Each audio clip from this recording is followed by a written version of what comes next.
The mountains were quiet that evening, too quiet for a winter's night. Snow had been falling all day, slow and steady, like feathers drifting from the sky. Inside a small wooden house near the edge of the village, a young girl named Emily sat by the window, staring into the whiteness. She was only 12, yet her eyes carried a weight far older than her years.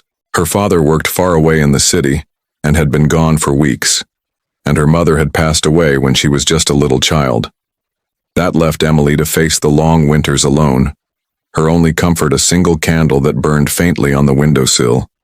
It was small, fragile, but to her it meant warmth, safety, and the memory of love. The air that night felt heavy, restless, as if something terrible was waiting beyond the silence. Emily pressed her blanket closer, listening. Then it came. A howl of wind roared down from the mountains, rattling the windows, shaking the roof beams. The candle flame wavered and she cupped her hand protectively around it, whispering as if the candle could hear, "Don't leave me." Outside, the storm gathered strength, tearing through the village with a force that made the walls tremble. Within an hour, the power lines collapsed, plunging every home into darkness. Every home, except for Emily's. Her little flame still flickered in the window. She leaned closer to the glass, peering into the storm. The village that once glowed with the soft light of lanterns was now nothing but shadows. The snow had buried paths, the wind howled like some hungry creature, and the world outside felt cursed. Then Emily saw something strange. Across the street, her neighbor Mrs. Carter's house was completely dark. Not even the faintest glow shone through the cracks. Mrs. Carter was old, frail, and lived alone. Emily's heart thudded in her chest. What if she had collapsed? What if she was trapped and freezing? The thought gnawed at her, but fear held her back. If she left, the storm could swallow her and the wind might snuff out her candle. Without it, she would be lost. But if she stayed, what if Mrs. Carter never woke again? Her heart pounded louder than the storm itself. Finally, Emily grabbed the candle holder with trembling hands and stepped outside. The storm struck her instantly. Snowflakes whipped against her face like shards of glass, and the wind shoved her backward. Her boots sank into the deep snow, each step like pulling through quicksand. She bent low, shielding the candle, her arms wrapped tight around it, her breath shallow from the cold. The flame shrank dangerously, almost dying, but somehow it held on. Every second felt like a battle, every step a question of survival. At last, she reached Mrs. Carter's door and pushed it open. The air inside was colder than the storm itself. The house was silent, lifeless.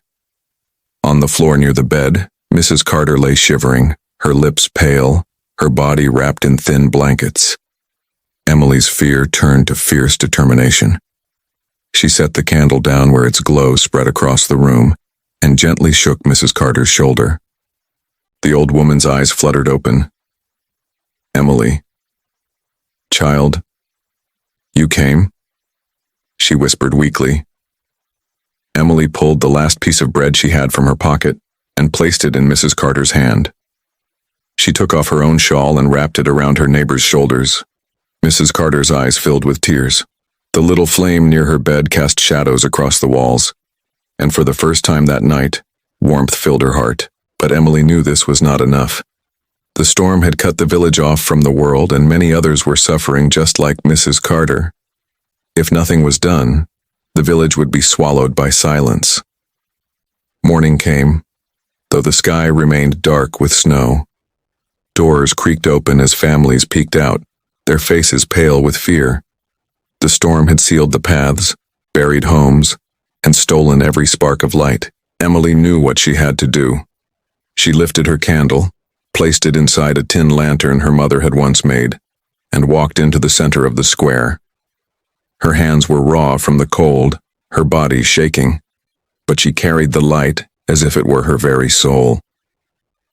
The villagers watched from their windows as she set the lantern down on the stone platform. Its faint glow pushed against the shadows, a fragile defiance against the storm. For a moment, no one moved. They only watched the little girl and the little flame, wondering if it would survive, wondering if she would. The wind roared louder, as if angered by her courage. Then slowly, One family stepped forward, carrying half a loaf of bread they had saved. Another brought an old lantern. Someone else dragged a bundle of firewood. Inspired by Emily, they placed their gifts in the square, lighting their lanterns from hers. The square began to glow.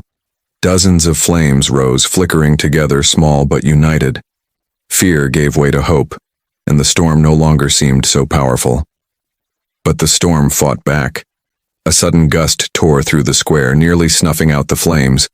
Gasps filled the air as villagers clutched their lanterns, but it was Emily who rushed forward, shielding her candle with her own body. Snow stung her skin. The cold burned her lungs, but she refused to move. The villagers held their breath as she crouched there, trembling, refusing to let the flame die. Finally, the wind eased and the flame steadied. The people looked at her with awe. She was no longer just a child, she was their protector, their warrior of light. For 3 days, the storm raged on. The roads remained closed, but the villagers gathered around the glowing square each night, feeding one another, telling stories, and holding on to the warmth of their joined lights. And every night, Emily's candle remained at the center, guiding them through the darkness. When the storm finally broke and the roads cleared, Emily's father returned. He rushed into the village, fear twisting in his chest, but instead of despair, he found light. He heard whispers in every corner about the little girl who had carried a candle through the storm, who had saved them all.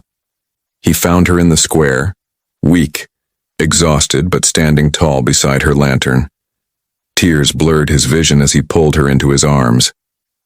"You fought the darkness, Emily," he whispered. "And you won." From that day on, the villagers never forgot.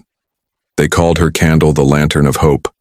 Every winter they lit it in the square, not just as a flame, but as a reminder of the night when a young girl defied the storm, when one small light led an entire village out of fear. And Emily learned the greatest truth of all. True strength is not measured by what we keep for ourselves, but by what we give away, even when we have little left to give.